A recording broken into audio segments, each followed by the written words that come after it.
Doctor Abdul Kalam sir. അദ്ദേഹം ഒരിക്കൽ പറയുകയുണ്ടായി, അദ്ദേഹത്തിൻ്റെ ഫാദറും മദറും അവരുടെ സഹോദരനും സഹോദരിയും എല്ലാം കൂടെ ഇരുന്നപ്പോൾ ചപ്പാത്തി ഉണ്ടാക്കിയപ്പോൾ 1-2 ചപ്പാത്തി കരിഞ്ഞുപോയി.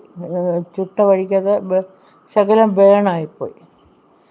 അപ്പോൾ അദ്ദേഹം പിന്നെ സാധാരണ ആൾക്കാരാണെങ്കിൽ ഭാര്യയെ വഴക്ക് പറയും. എന്തുവാടി നീ കാണിക്കുന്ന, ചപ്പാത്തിയെല്ലാം നശിപ്പിച്ചു കളഞ്ഞല്ലേ നീ, അതാന്ന് പറഞ്ഞ് അടിക്കാൻ ചെല്ലുകയും വഴക്ക് പറയുകയൊക്കെ ചെയ്യുന്ന ഒരു സമൂഹത്തിലാണ് നമ്മൾ ജീവിക്കുന്നത്, അല്ലേ?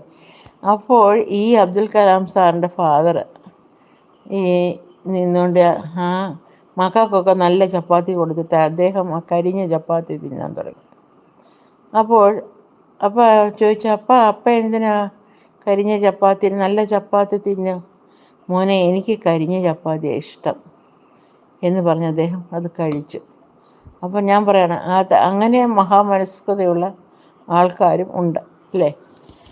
ഭാര്യയെ അപമാനിക്കാതെയും ഭാര്യയെ ഭാര്യയ്ക്ക് പ്രേരം കൊടുക്കാതെയും ഭാര്യയെ നാണക്കെടുത്താതെയും അദ്ദേഹം അവരെ ഒതുക്കത്തിലത് ചെയ്ത് ഭാര്യയ്ക്കൊരു സന്തോഷം നൽകിയ കാര്യമാണ് അദ്ദേഹം പറയുന്നത്.